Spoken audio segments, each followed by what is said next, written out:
Zone.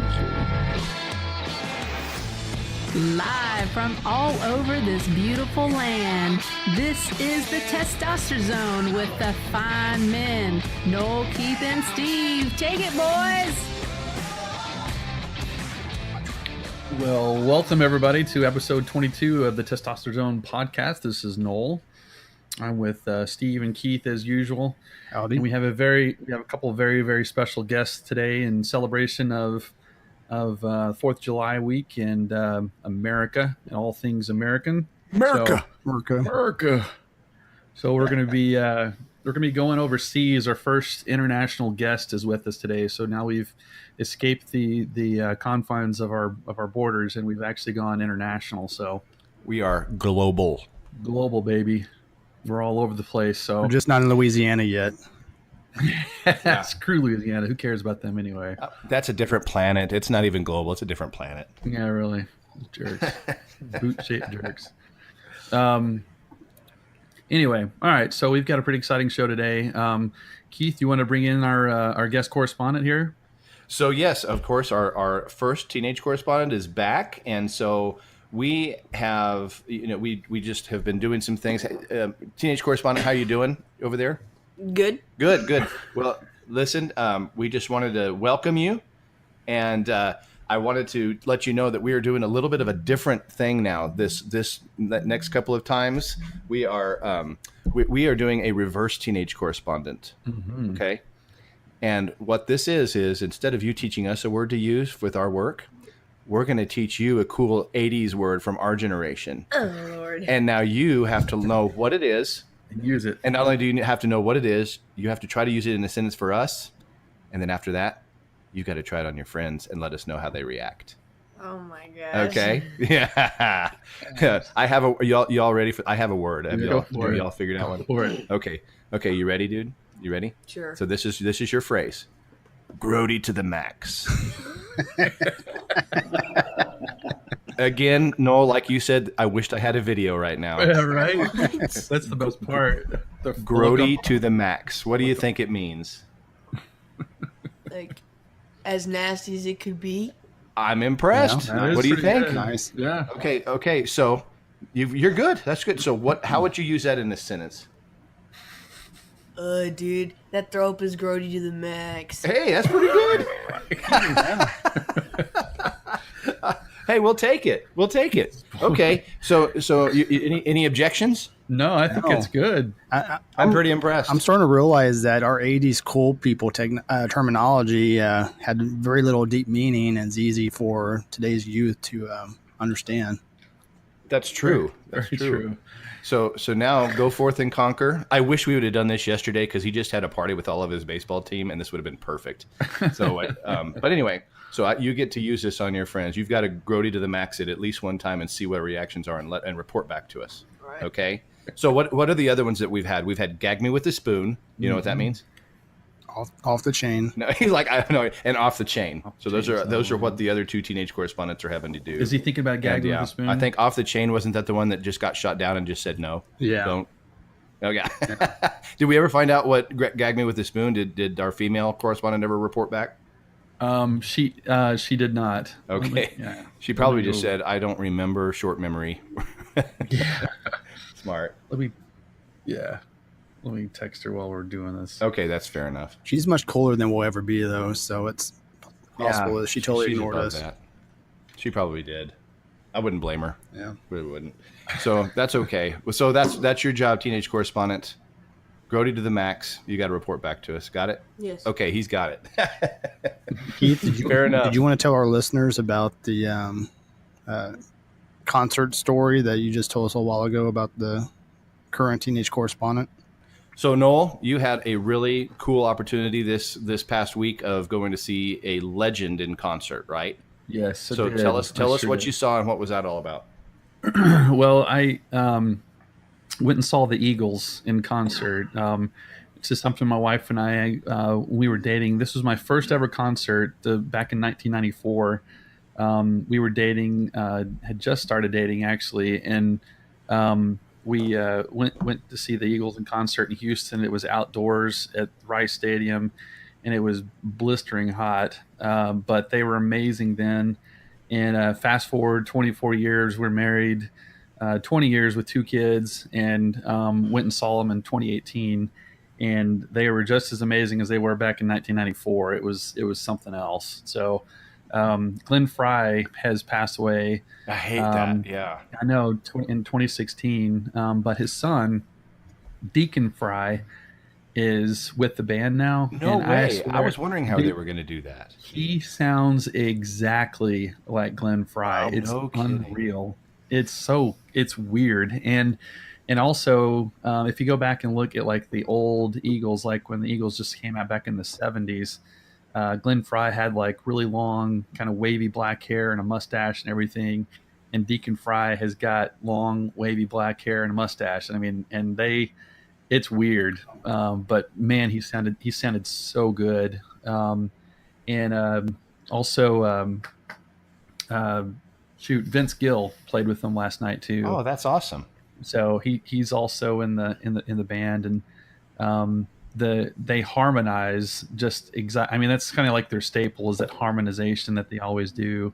And they started off with Seven Bridges Road. If you know anything about the Eagles, Oh yes. that's like their big harmonizing song. And man, it was just like, it was awesome. It was a really, really, really unforgettable night. So we had a blast. But so here, speaking of staple, okay. Yeah. So here's how we're transitioning this story. So I'm asking our teenage correspondent here. We're visiting a second ago, right? And so I said, Noel and his wife got to go see a concert last night. And teenage correspondent goes, "Yeah, Chris Stapleton." And I'm like, well, he opened for him. He's like, "But that's the video that was sent." I'm like, "But yeah, it was the Eagles." So teenage correspondent, do you even know who the Eagles are? No. This is what we're doing this afternoon. But remember when I told you, because they just went to call, or you went to the Grand Canyon, right? And so I told him when he was going, I said, they were passing through Winslow, Arizona. Okay. You remember this story, right? And I told him, I said, "You got to get a picture of you standing on the corner." Yeah. Right. You remember that? Remember me texting you? That's the Eagles song. Yeah. That's Take It Easy. He's standing on the corner in Winslow, Arizona. You remember that? Did you get a picture of yourself there? No. Of course he didn't, because he could care less. He didn't even know who they are. That's okay. We're gonna. I got to give him credit though. This is a guy that likes Queen. Who else? Mm-hmm. Tell me your oldies groups that you like. You like Queen. Put me on the spot. I have no I know, clue what I the know. name right now. That's okay. You like Aerosmith. You like Queen. You know. This guy, Green When I think of Keith, I think of Van Halen. Yeah, you like Yeah. Van Halen. I've treated him right, but he likes Norman, like that Spirit in the Sky, Norman Greenbaum. He loves 60s and 70s music, so he's good. He's good. Huh. We just got to slowly inch the culture into Get to the 70s eventually. That's right. We're gonna get up there, so it's good. There was a couple that was sitting in front of us that was there for the Chris Stapleton part. He was only up there for an hour, Oh wow. and but yeah, they were there just for Chris Stapleton. They left before the Eagles got up there. I'm like, why would you? He's pretty good in his own right, though, from what I understand. He's good. I mean, there was no doubt. I mean, he's good. But I mean, he's leading the. I mean, he's the opener for the Eagles. You know, Right. It's like going to a really fancy restaurant, ordering an appetizer, and just skipping everything else. You know, That's a good way to put it. I'm That's trying to funny. think Yeah. if Well, that's I good. even know a Chris Stapleton song. I mean, if I do, I don't know it off the top of my head, so no clue. What's a Chris Stapleton song, teenage correspondent? Broken Halos. Broken Halos. Broken Halos. Y'all know this? Doesn't ring a bell. No. He's going to have to teach me this afternoon too. So we got work to do. So that's awesome. Well, I'm glad y'all had fun. I'm jealous. It sounded like a great concert. I saw a bunch of videos on Facebook. I'm like, oh man, it looked packed. It was funny that, oh man, you have no idea. Like that place, it was at AT&T Center, Jerry World, and I mean, it's huge. There's I don't know how many layers of stands and stuff there are, but man, there were people all the way up in the very, very, very top row, all around. I think they had like 1,000 seats that hadn't sold when I checked it on like Wednesday of last week, but it was unbelievable. So, but yeah, it was funny. I was on Facebook and all of a sudden I started seeing there's multiple friends that were there that, everybody's posting from there. I'm like, hey, I know what section you're in. Yeah. So it was pretty neat. place like that, you never know how many people you probably know. That's right. Yeah, it was cool. It was cool. So, Hey, listeners. In episode 21, we told you about the great gift service available through bespokepost.com. Well, thanks to our friends at Bespoke Post, we're excited to announce that they're offering an exclusive 20% discount to Testosterone listeners. This discount is good towards the first box ordered when you subscribe to their gift service using promo code TZone20. So visit bespokepost.com today to take advantage of this great offer. Thank you.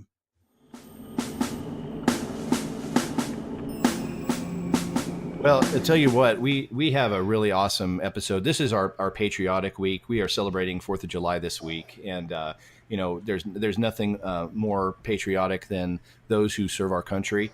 And we are really, really proud to have our friend Todd on. Todd, welcome. Well, thanks. I appreciate it, Keith. Todd, welcome. Tell us a little bit about yourself. What military branch are you in, and where in the world are you currently? So I'm in the Army. I've been in the Army for about 19 years now, actually for a little over 19 years. In Germany right now for our second time. This is my first duty station, like I said, it's 18 years ago when I got to Germany the last time. So we're back again, but a different part of the country. And what rank are you? So I am a lieutenant colonel. oh wow. Yeah, that's awesome. Yeah. So tell me a little bit about how obviously your family is not there with you right now, right? Correct. Yeah, they're still in Colorado, finishing up the move from there to here. Well, you tell them all that we all said hello. Oh, absolutely. So that's one of the biggest challenges I think in the military is having a family and the time of separation between family and duty. Thank you, first of all, for what you do. I know it's a huge sacrifice, and your family, thank them for what they do, because they make a sacrifice not being with dad a lot. But tell us a little bit about what have you done over the last decade and plus that you've done to make this work between military and family life. And obviously, you've got an amazing wife that supports you 100%, and we know her, love her to death. But tell us a little bit how you all what have you all striven for to make this work? Well, so it's like any job. You've got to work to try to find that balance between work and family. And like you said, it's hard when you're gone a lot. I think when I was here last time, the wife and I, we did some math, which is it's challenging for some of us, but we did the math and we figured out that I was gone for probably 60% of the time that we were here in Germany, whether that was in the field or deployed or wherever. It's kind of the same whenever you go to any duty station in the Army anyway. You're always gone, you're always moving. So there's a lot of trust that comes involved with that. And, a lot of reliance on each other. The Army's done a good job, I think, as far as understanding some of the challenges that are associated with not just being apart from each other, but also when you actually get back together. The reintegration is really when some of those challenges really start to come forward. Because you may have been doing something different, doing your own thing for a year, or 6 months or 9 months or however long you've been apart, but trying to understand each other, and listen to each other. These are probably some of the big keys that you have to keep in mind. But it's been fun, and again, I wouldn't trade it for the world. I wouldn't change anything that we've done. I wouldn't change any of the places we've gone. It's hard, when you have to say goodbye to someone for a little bit of time, but it's worth it, and the wife and the kids, I think they understand why we as a family are doing what we do. The little one, it's a little hard for him right now. This is actually his first move to really understand. And so it's a little bit harder for him this time around. Now, how old are your kids? So our daughter is 11 and our son is 6. Wow. Okay. Yeah. So he is just starting to figure it out, right? Yeah. So, he was born in Kansas. We moved from Kansas to Fort Hood down in Texas. And we were there for 2 years, a little over 2 years. And then from there to Colorado. So when we moved from Fort Hood to Colorado, he was only 3. So he didn't really notice that one. But now our daughter, she's 11 going into 6th grade. He's 6 going into 1st grade. So now they're both at the point where they know that they're leaving friends and they're going to have to make new friends and new schools and all that kind of stuff. How does that work? Is there an American school over there on the base or something in Germany? Yeah, so there is. So the uh, the Department of Defense has its own education district, I guess you would say, your school districts within Europe, different countries in Europe. You have them in Korea, Japan, wherever we have military installations. There's U.S. instructors, teachers in schools. Okay. And I guess a majority of the kids then in that school would be military kids as well. Is that right? So anyone who's over here for the Department of Defense can go to one of those schools. So if they're Okay. a civilian employee, but they work for the government in some way, shape, or form, then they can go to. If they work for the Department of Defense, then they can go to one of these schools.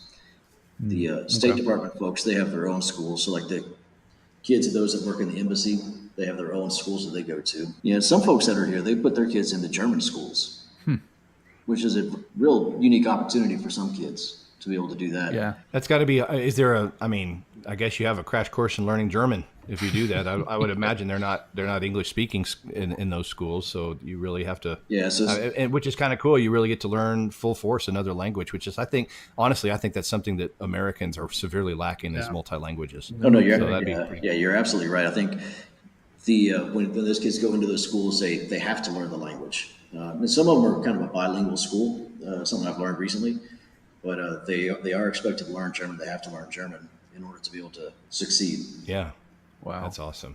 Wow. All right, so I think probably the best way to describe what it's like for an Army family, really, and especially our Army family, just to kind of go through what we have dealt with and been through over the last 19 years, especially with respect to all the moves. So, and what my wife has had to especially deal with. So, I guess we could start with that. So, we got married back in 1999 in Lubbock, Texas. I had just joined the Army, probably about a month and a week before we got married. And then, so we lived there for a few months anyway, and then moved to El Paso down to Fort Bliss, Texas, where we lived for about 9 months. So that was move number one out of 10. So we're in our 10th move right now. So we lived at Fort Bliss for about 9 months. And then from there, we moved straight to Germany for the first time. This was back in like March or April, something like that, of 2000. We lived there for 3 years, a little over 3 years. Well, I say we. Christy was there for a little over 3 years. And kind of the way that one worked was, so I got to Germany first, about 3 months or so before my wife did. And about a week after she arrived, I left for the field for somewhere about a month or 2 months. So she'd only been there for about a week before I left her for a couple of months. When we got done with that tour, we kind of calculated, okay, how much time did I actually spend at home versus away? And we kind of calculated that I had been gone about 60% of the time.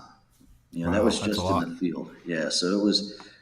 So my wife, she actually had the opportunity to go see a lot of Europe, much more than I did anyway. And then, at the end of that tour in Germany was my first deployment to Iraq. I left in April of 2003, and then came back in November of 2003. And we decided to treat ourselves at the end of that, and the Army had given us the opportunity to live in Europe, so we took advantage of that, and took about 45 days, it's a couple different blocks of time in that 45 days anyway, and just traveled all around Europe. We had some friends because our next duty station was back to Fort Bliss again, and we expected to be there for all of about 6 months. And so we had friends that were already there, living in an apartment because they were there for a short amount of time. And we said, hey, look, and we talked to them and said, hey, do you guys like that apartment? They said, yep. So they went ahead and talked to the property management folks there, scheduled us an apartment. We moved from Germany to Fort Bliss again. And I think we got there on like a Thursday, moved in Friday, and I started the course I was going to on Monday. So we just went straight from traveling all around Europe to living in that apartment. And again, we planned to be there for about 6 months. We had orders to go to Fort Stewart, Georgia. And about a week or 2 weeks before we were planning on taking a trip to Georgia to go look at houses to move into, the Army came down and said, hey, you know what? We're not going to send you to Georgia anymore. You're going to stay at Fort Bliss. So we're like, well, this apartment's not going to be suitable for, a couple, 3 years here, especially when we want to start a family. So we moved across town. So that was move number 4. And this was in January. Well, I guess we moved in about the summer of 2004. And so anyways, we moved across town to El Paso. That's where our daughter was born. And about 5 months after she was born, I went to Fort Riley, Kansas for 3 months. Left my wife and newborn daughter there in El Paso. And so after that 3 months in Fort Riley, I went straight from there to Iraq for a year, for another year. That was in November of 07. And then again, so left the wife and a newborn baby there for a year, 15 months, I guess, total. From Iraq, while I was there, the Army gave me orders to go to Troy, Alabama to teach ROTC at Troy University. Now, again, keep in mind, my wife is still in, she's still in El Paso at Fort Bliss with the newborn. I'm supposed to go straight from Iraq to Troy, Alabama. So she packs up the house on her own with a baby and 2 dogs and moves across the country from El Paso, Texas, all the way across that great state and over to Alabama. While there, she buys a house and gets everything moved in while I'm still deployed with a baby and 2 dogs. So we're there for about 3 years or so. Go through some traumatic life experiences while there. And as we're getting ready to leave, my wife, she gets pregnant again with our son, which is great, except for the fact that now she's about 6-7 months pregnant. I go in for hernia surgery, come out of hernia repair surgery, and got bad back, bad knees, all this stuff at the same time. And that's when it's time to move again. So we move. Oh, jeez. So we've got some things going on. Neither one of us can really pick stuff up, and it's time to move again, which is fine. So we moved to Fort Leavenworth, Kansas in about June of 2011. So in October of that year, our son's born. And right after that, just a few weeks after that, I go in for my second ACL replacement. So, so there we are, in Fort Leavenworth, Kansas, on the short tour, the short accompanied tour, not the long unaccompanied tour in the prison, of course, which was much better. Anyway, so we're there, and so now she's dealing with a newborn, and she's dealing with a husband who's all lamed up in bed and doped up on pain medicine. So she's doing a great job of that. So we leave after about a year there, literally about 12 months. We leave Fort Leavenworth and go to Fort Hood, Texas. Back to the great place, if you will. That's what they call themselves there. Right. I took a job. Well, the job I was given, not that I took it, the job I was given was one of these kind of difficult jobs, time consuming. So we get there, we have 2 kids, 2 dogs, and I'm going to work. I'm at work at about 5 o'clock in the morning and coming home anywhere from 8 or 9 o'clock at night. Doing work on the weekends, when we take vacation, I'm working on vacation and stuff like that due to some changes in the Army environment and deployments and things like that, deployment timelines. So we're there for about a year or so, a little over a year, about a year, maybe a year and 3 months. And then I deploy again to Kuwait. And so leave my wife again at the house at Fort Hood, this time with 2 kids and 2 dogs. And then I'm gone for 13 months. So left her to fend for kids in school and young babies and dogs that keep trying to get out. And one of the dogs gets hit by a car, so she has to deal with the pressures of being a parent, telling your kids that hey, it's time to put the dog down because the dog got hit by a car, and all those kinds of emotional trauma. So I come back from Kuwait, and about a month and a half later, we pack up the house and move again. And we move actually on Thanksgiving Day of that year of 2014. We drive away from the house Thanksgiving Day and move to Colorado Springs. Great place. Got to love it. You know, it's beautiful. Um, the problem though was, we wound up moving into a house. The school we thought we were going to go to was full. So our daughter wound up having to go to a different elementary school. And then partway through the year, we get the call saying that there was room at at the school we wanted her to go to. So we moved her to that one. So she winds Oh, up, that poor yeah, girl. so she winds up going to three different schools for second grade. Oh, wow. So Jeez. you can only imagine the challenges associated with starting in one state school system, moving into another state school system, which was heavily into Common Core. They were deeply Right. committed, and then changing schools in that system as well. So obviously some growing pains and some lessons that got Oh, my missed. gosh. And then She's a trooper. so while she was a super trooper.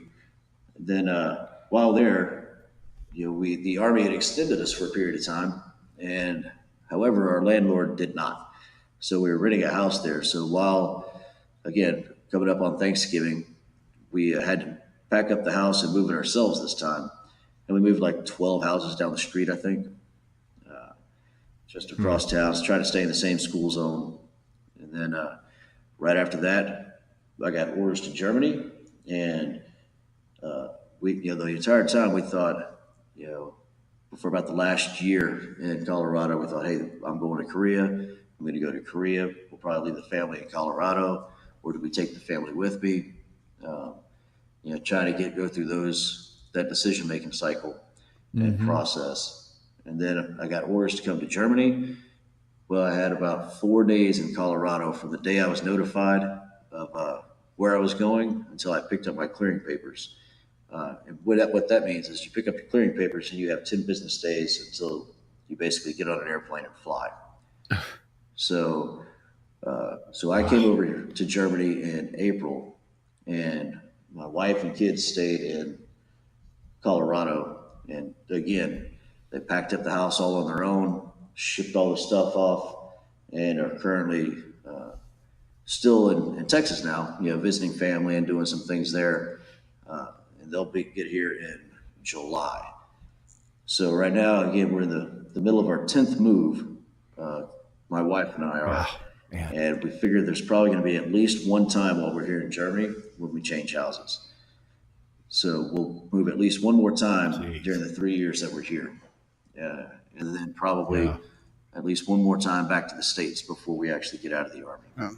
So That's, that takes just total love and total dedication from everybody to make that You're work. absolutely right. I mean, it just kind of, it shows, in my opinion, really how awesome that Army families actually are.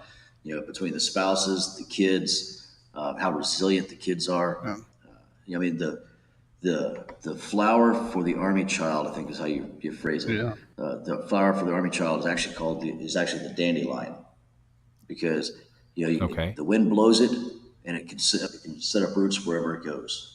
It's resilient. That's and it can grow good. wherever it lands. Can't think of a better flower for Yeah. that illustration. Man. Yeah, and you develop those support groups, especially the families do. Yeah. So we found support from other Army families, because everyone goes through the same thing. Everyone's had that time when you move once in a year, where you've moved like we're going to do this year. Move houses 3 times in 12 months. Yeah, that's a lot. So you find support within the Army family. You find support within non-Army families as well. Just the people that you live next to. Yeah. Sometimes you kind of have to force your way into their lives, especially if they're used to Army people moving in and out. But my wife is extremely good at making friends, and I think that's helped tremendously. Yeah, she doesn't know many strangers. So No, not too many. I'm not sure she's been a stranger yet. and I tell you, yeah, well, and in the environment that you all are in, that is so important. I mean, she is definitely, there's a little divine intervention there to find a person like that can have that personality to support the family and to make those moves and to make it work. And knowing her personally, she is basically Right. my sister. Yeah, You know that. Not really, but she may as well be, right? So she is an amazing person, and I know she's got to be an amazing wife. You guys are such an awesome family. And I'm just so proud of you all for making this work. Really, I really am. Well, thanks. And, it's just been, it's been a great trip. There's been a lot of bumps on the way, along the road, but there's been a whole lot of fun times, a lot of great people that we've come across, that we've met. But you're absolutely right, though. I mean, divine intervention is the only way to put how at least the two of us came in contact with each other, because there is no one else out there that I know of that I would rather go through this adventure with, because not only does she gone through all of those things, that I described, all those events and changes, but she has somehow managed to be an amazing mother to our kids. So she has carried the kids through all of these changes too, while at the same time trying to give them a sense of normalcy at every place we've lived. Yeah, absolutely. And probably the whole time doing it with a smile on her face. Oh, absolutely. Absolutely. She's managed to find a way to, even this latest move, leaving Colorado, again, I was here, so I didn't see it, but, there were tears and boo-hooing and weeping, as kids are leaving friends and everything else. But yet she still managed to construct the last few days there in a manner to where, as they were leaving, the kids actually said, this was the best way to leave a home, the best way to the best last days in Colorado. Oh, that's cool. So awesome. So they're just awesome. All in all, just an amazing wife and amazing kids. And that's kind of the story across the Army too. You find that more often than not, the resiliency of the family members. That's awesome, man. I really appreciate you telling us about this, because I think it is a completely unique experience to be married and to have a family in the military. And you talk about a sacrifice on everybody's part, and the power of making that thing work just makes your family unit that much stronger. And I really appreciate you. Well, thanks. I'm happy to be able to share our story, and especially to be able to brag on my family. So again, thanks for the opportunity to do so. Absolutely. Yeah, no problem. Anytime. Beautiful country over there. You said this is your second time to be there, right? Yeah. And I think we were talking. My wife and I has an opportunity in December. We're gonna run up there, and so I'm looking for. Hopefully, we can meet up. That'd be awesome. That'd be great. So. But tell us what are some other places? What are some of the other places that you've been? What are the ones that you have stood out to you? And obviously, this is military service. I know it, but you have to enjoy where you go, right? So, what are some of the other places that you've been that you really loved and would love to go back to see? And because I know you said you loved Germany, tell us a little bit about the things that you love about it. Obviously, you just told us before we recorded how much you love the Autobahn. Yeah. but tell us a little bit about what makes this place special to you, and then other places that you really enjoy. So I think that's an important part about being in the military, or really anything in life, is you have to try to find a way to enjoy whatever it is you're doing and wherever you are. Because I'll tell you, in the Army, we have some real armpits of places to live. You could live in Fort Polk, Louisiana. I know we were talking earlier about how much Louisiana is wonderful and a great place to be.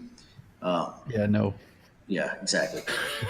Fort Irwin, California, out in the middle of the desert out in California. Not a fun place to live. So we have some pretty bad places, but we also have an opportunity to live in places like Germany. Yeah. My last time here, we lived in stairwell housing, so kind of like an apartment, and you could sit out on our fire escape and you could look across the street. And you could see the Rhine River. We could walk across the street, awesome. ride our bikes, or go for a hike up and down the river. So there's great places like that. Where I am now, I can jump in the car and in about 4 hours I'm in Munich, or I'm in Nuremberg. I can go to the Hofbrauhaus in Munich.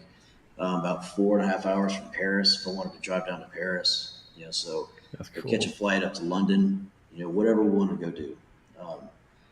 That's awesome. That is cool. Cool. You can go to Paris and then just take the what is it, the channel, right? The train that goes to London right there. That's awesome. Absolutely.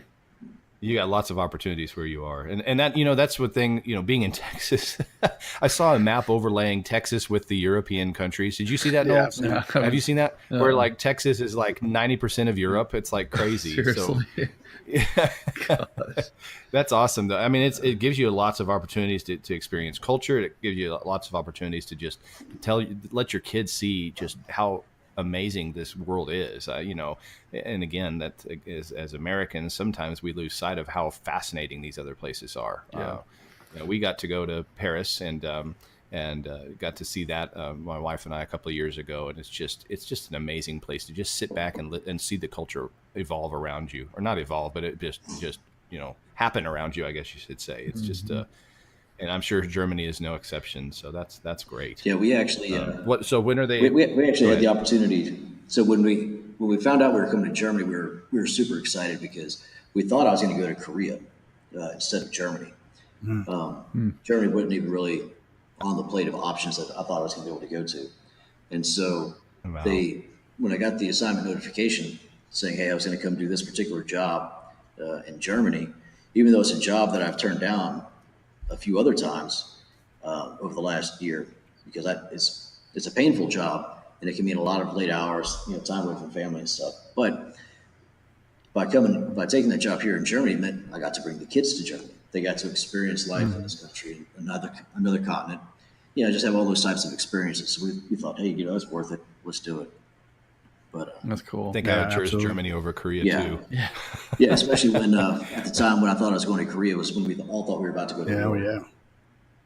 Yeah, that was. It was. I mean, I remember that because that was right around the time that things were pretty tense. Yeah, no kidding. Good grief. Yeah, Germany sure sounds great. Absolutely. I'm there.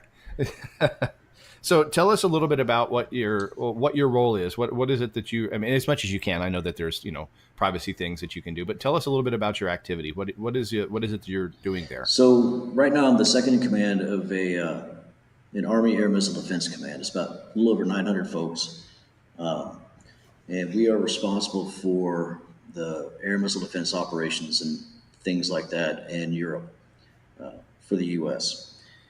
So as part of that, we also engage with our allies and partner nations that are over here as well. Trying to help them as they build their air missile defenses, and then two, get it to where we can work better together, so that if we ever do go to war, that we can actually talk to each other. We know how each other fight. We just can work much better together. There's always efficiencies to be found in numbers. So those are some of the things that we do as far as kind of big hand, little map type things. And then of course there's all the administrative actions and the personnel actions and things like that. For instance, next year, our command is going to be a 1-star commander. Instead of an 06, instead of a full bird colonel, it'll be a 1-star brigadier general. And so with that comes growth in staff, growth in numbers, different things like that. And so, those types of administrative actions take planning and coordination with the Human Resources Command, with other units, with how much ground do we have, how many buildings do we own, do we have enough office space. So everything from do we have enough office space and this soldier got in trouble on the weekend, all the way up to how are we engaging with the Dutch and the Germans in different exercises? How are we growing our collaborative efforts with the Estonians or the Lithuanians or whoever? Wow, that's cool. So it's kind of a broad range of what I do now. So, Todd, I'm curious, what's some of the coolest experiences you had? I'd like to know, have you driven a tank, that type of stuff? But what's some of your favorite memories, I guess, of your 19 years of service? So when I first came in the Army, when I was here 18 years ago, I was a Bradley Stinger fighting vehicle platoon leader. So I was riding around in Bradley fighting vehicles. Nice. It was a lot of fun shooting guns and doing things like that. So those are, it's kind of interesting. So when you think about what's the most fun thing you've done, it kind of depends, I guess. Because there's always fun to get out and get dirty, run around in the mud and the muck. Say you go back and tell people, hey, I haven't slept in 3 days, and yell at them for a little bit. But it's also, it's always fun to shoot guns, no matter where you are, what you're doing. That's always fun. But there's also a lot of, you can always find joy and be happy, whenever you present awards. So Thursday, we had a formation and, the boss is out of town, so I was filling in his shoes. We got to present awards to a couple of guys that are leaving. So that's always fun. To recognize someone's hard work. when you get to promote someone. That's fun. When you re-enlist someone who decided to stay in the Army, those types of things are fun too. So it's kind of, so no kidding, true story. There I was. I was in Baghdad in 2003, and I was walking somewhere, and I see this Humvee, and in the back of the Humvee were a bunch of my old soldiers, and they were like, yelling and screaming at me and stuff like that, hooting and hollering. They had some expletives to say. This is a family show, so we won't say exactly what they said, but it was all about how they were getting out. They were done with the Army, getting out, going on to do other things, and then it was good for them. They signed up, they did their time, they did great work while they were in, and then no kidding, probably 3 years later, 4 years later, something like that, maybe a few years after that. Anyway, so several years later, I'm at Fort Bliss, Texas, and I see 3 of them, and they're all, they were E4 specialists, and now they're sergeant first classes and staff sergeants doing great and wonderful things in the Army. Still as non-commissioned officers, leading soldiers, and still in. So, things like that kind of they make you happy when you see your soldiers doing great things years later. Yeah, that's cool. And you were in the Iraq War, of course, weren't you, Todd? Yeah, so I was in Baghdad in 2003, deployed to the First Armored Division. Okay. We went to Kuwait for about a little bit of time while we brought in the rest of the division, and then actually had to catch a helicopter from Kuwait up to Baghdad because we'd sent all the military vehicles forward. And then, so I was there for about 8 months, 7 months, something like that in Baghdad, and then I went back to Iraq in 2007 to 2008, where I lived on an Iraqi FOB on what we called a military transition team. We were advising the Iraqi army that we had kind of rebuilt after we unbuilt them, we'll say. So I was advising those guys for about a year, and that was it was on an Iraqi FOB between Mosul and the Syrian border, north of Tal Afar. So right around the Sinjar mountain, where you may have remembered a few years ago, I think in 2014 or so, 2015, ISIS had all those Yazidis trapped up on the mountain and started killing all of them. But anyway, so it was that area. And then I went to Kuwait as a battalion executive officer in 2013 to 2014. Todd, I've got a couple of questions for you related to the issue of PTSD, and I've seen several movies about this kind of reenactments of issues related to PTSD and troops coming home from deployments, multiple deployments, combat deployments, and just the effects that you kind of mentioned earlier about reintegration. And obviously in the civilian side, we don't really have to think about those types of things. But I was just wondering if you could kind of talk a little bit about any experiences that you've had with that, particular issue yourself, or with, or that you've known other soldiers that have had issues with that, and kind of give the insider's perspective on that issue, just in general, if you could, please. Yeah. So PTSD, it's a real thing, and I think at the beginning of this, this conflict, the war on terrorism, there was a stigma associated with some of those, whether it was PTSD or other mental health problems that folks faced. Almost seen as weakness, or not strong enough, can't mentally handle it, I'm not resilient enough. But I think over years we have started to get away from that stigma. It's become much more, I don't want to say accepted, it's not the right answer, not the right word, but it's okay for people to acknowledge that they have a mental health issue, whether it's PTSD or something else. It's out there. It's alive. It's and it affects people. And deployments will affect people in different ways. Two people can have the exact same experience and come home and be different from it. They can respond to it differently. So it's not going to be the same for any two people. So there's some folks out there that they've had some very traumatic experiences. I've known some folks who went through some very, very, very traumatic experiences to the point where the soldier and his wife couldn't even sleep in the same room because he would wake up every night and scream someone's name. And have some pretty vivid and bad dreams. I've known people who just the stress of when you drive outside the wire, just that stress and the anticipation of what's going to happen next. Is it going to be my day today? That can have a negative impact on someone. It can affect them. So when they get back, you have to go see the right people. You have to go see the psychiatrist or the behavioral health specialist, whoever it is. Just sometimes for some people, it's just talking to someone about it. That can make all the difference. For other people, it requires medication. We have people, in my unit right now that have PTSD. But you wouldn't know it from your daily interactions with them. And sometimes, and I've been in previous units where you can kind of see where perhaps the PTSD is having an effect on them. And you can talk to them about it. I've sat down with folks before and said, "Hey, man, tell me what happened. Have you gone to the behavioral health folks yet? Have you talked to them yet? Have you told them about this?"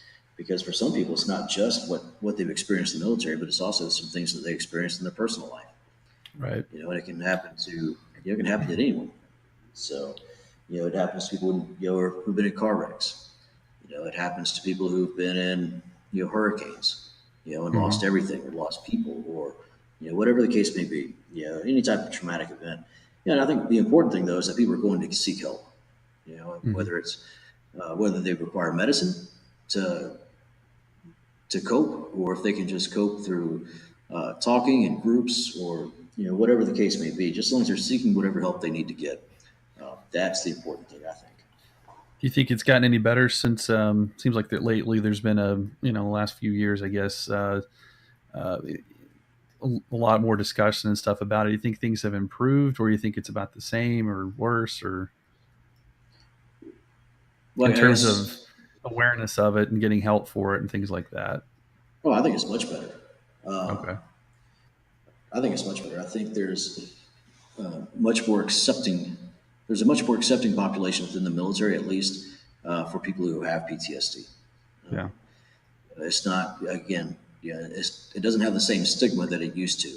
That it, someone who has PTSD or is having flashbacks or whatever the case may be, whatever the symptoms are, those people are no longer seen as less resilient.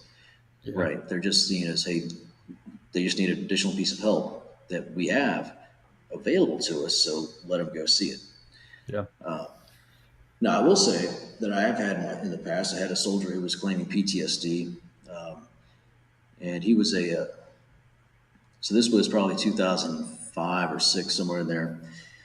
Anyway, so he was claiming PTSD from the same deployment that I was on, but he was in a different battalion, a different unit, and which is fine. I mean, I don't know what his experiences were, but to close out his packet for his medical discharge to get his benefits and everything, we had to get a statement from someone who was in his unit. Well, his story was he couldn't find anyone that was in his unit that could verify. Well, it turns out that I used to drink beer with his commander at the time. And my wife and his wife used to go out and go shopping and drink wine with all the other ladies and stuff like that. We happened to know each other. And so I sent him an email. He couldn't even remember this kid, but he said, "Hey, I think it's probably belonged to this other sergeant." And so he forwarded the email to that guy, who quickly responded back with, "Hey, that guy doesn't have PTSD. Whatever he's telling you is a load of garbage." He used different words. And he had a few other descriptors for the soldier. And so I contacted the mental health provider who had been seeing this kid, who was upset because I was contacting him, and apparently I had read some stuff, from his clinical notes that I wasn't supposed to have read. But it turns out that this soldier, he said, why is he still in the Army? Isn't he out by now? To which my response was, no, he's not. He's still in the Army.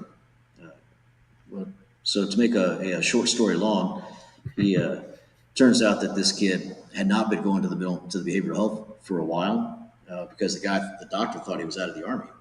Oh, wow. But he'd given this doctor such a load of garbage that the doctor's like, hey, there's no way this kid should be even functional right now, socially functional without his medicine. Wow. And if he has to come to see me or any other health provider, he doesn't have his medicine, so he shouldn't be functional right now. Wow. So there's some folks out there that are like that, unfortunately. They'll try to milk the system. They'll try to fake injuries or fake mental health stuff, and that detracts from those who really need it. Yeah, that's too bad. That's too bad. But I'm encouraged, I guess, to hear that there's some improvement in the situation. Sounds like it's it's good that it's being discussed. It's good that some of the stigma is kind of not as so much as a stigma as it used to be. So, but I appreciate that insider's perspective on it, Todd.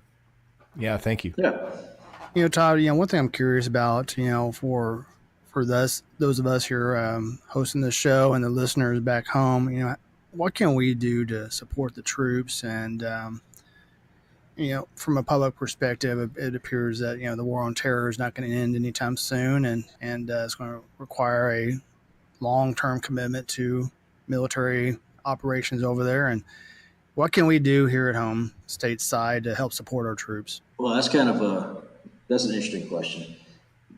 So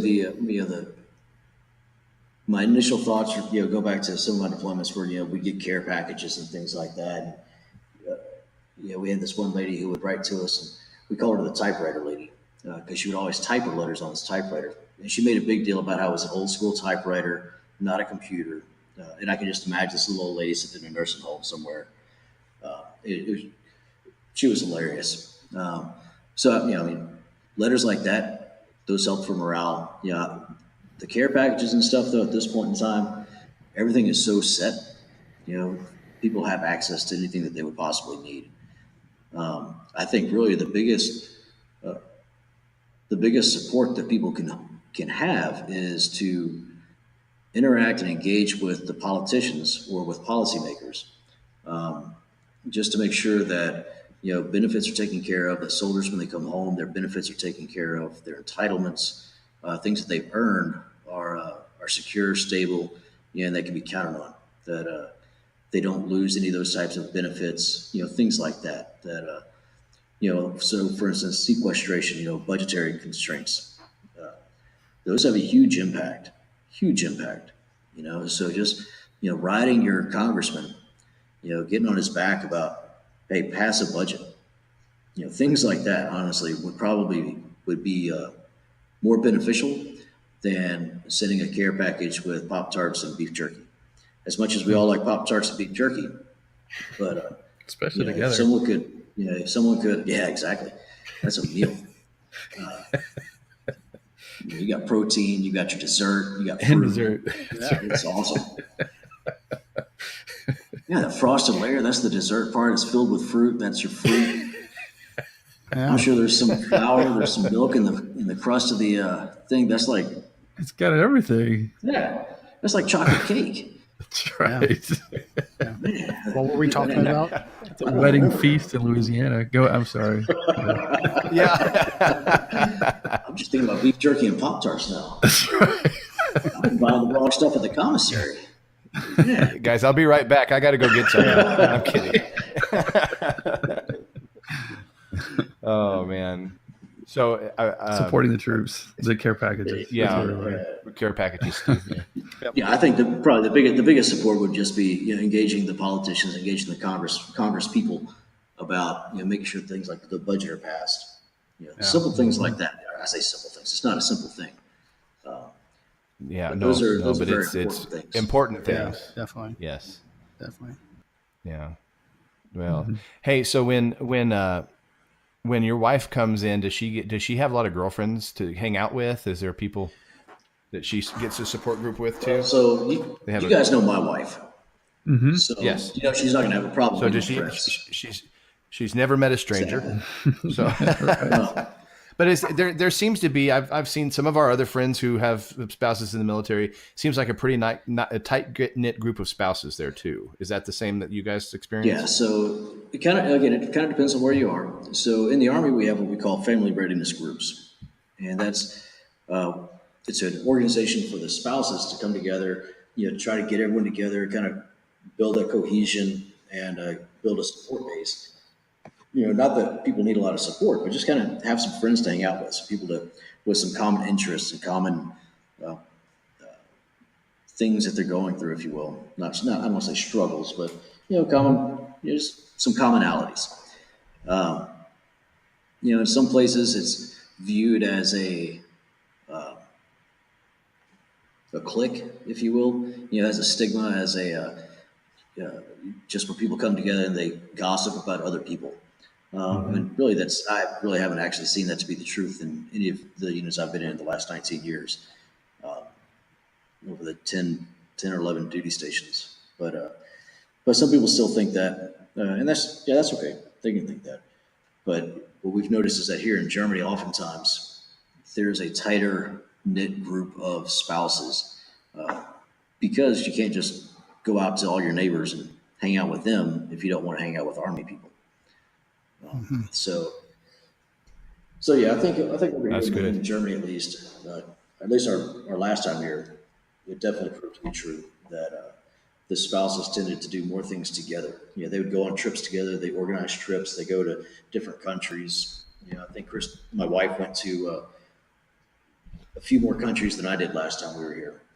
So that sounds like she might have a chance to go explore a little bit while you're working. That's a good absolutely. thing. Yeah. Speaking of wives, my my wife was telling me, she went over to one of her girlfriends the other day. She told her girlfriend that she drew her eyebrows too high. She seemed surprised.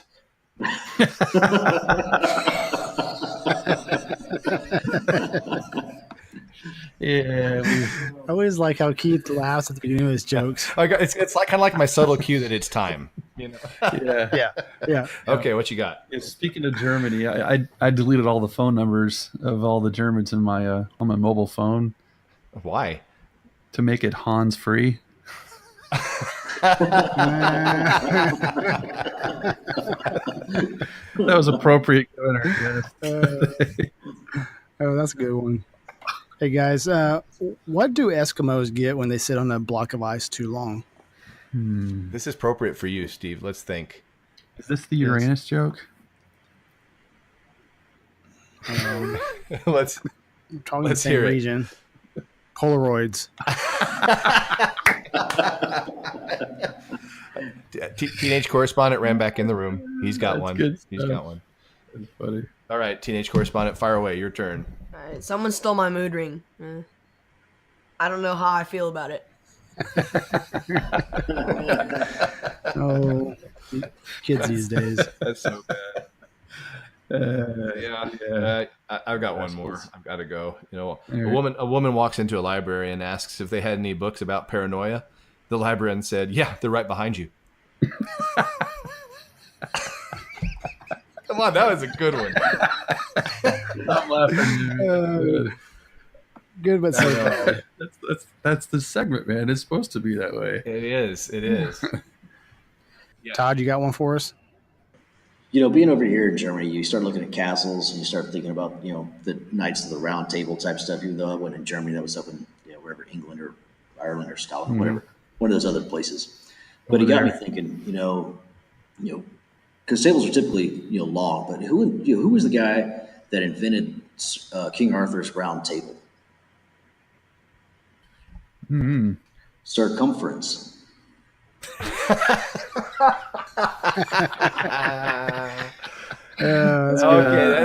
I have not. Like yeah, man, that's a good one. That sounds like something we should have known, but that's good. I know it.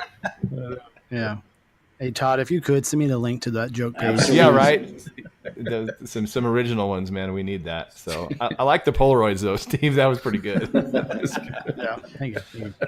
Hey, listen. Any last thoughts, Todd? Again, thank you so much, and we appreciate everything you do and every sacrifice that your family makes. We think the world of all of you. We've known you for, 25 years, and we love you, man. We miss you, and I hope I get to see you guys in December. But if any last thoughts or comments for you, Todd? Hey, again, just thanks for having me on. This is fun. Definitely have to do it again. Definitely. Absolutely. And sadly, you have the best internet of all of us, so thank you. We just kind of, I do what I can. Yeah. Any last thoughts, Noel, Steve? No, I Go ahead. Yeah, I really want to make sure that Todd, thank you for your service. Almost 2 decades of showing your commitment to our country. We appreciate that, and everybody listening should appreciate that as well. And I know we pray for you a lot and worry about you, and hope that you and the rest of your military friends out there are well taken care of, and hope you have a great 4th of July, and thanks again for your service. Yeah. And on top of that, to our listeners, we know there is a lot of crazy things going on in our country right now. There is polarization like there's never been before. You open Facebook and you know what I'm talking about. Mm-hmm. But the bottom line is this: we have the best country in the world with the best protectors in the world. And there's no doubt about that. And there is a reason why we are free to be polarized. And there is a reason why we are free to disagree with one another. My only ask is do it with grace, do it with pride about your country and yourself. And thank you for being awesome Americans and truly understanding how powerful your voice can be. But make sure you use that voice constructively for our country and honor what we have in our history. Y'all feel that same way? Absolutely. Couldn't say it any better. So, and I gotta say is we live in the best country in the world in the United States, and thank you to all of us as citizens and all of our military for protecting us. And I guess that's where I'm going to end up. So who wants to sign us out? Yeah, go ahead, Steve. I'll start us. Well, happy 4th of July to everybody. Hope you have a safe and happy holiday. Enjoy time with your friends, but don't forget about all of our great military servicemen and women overseas and here stateside, and be thankful to them, and also be thankful for a great country. So everybody have a great week, and we'll talk to you soon. Take care, guys. Thanks, everybody.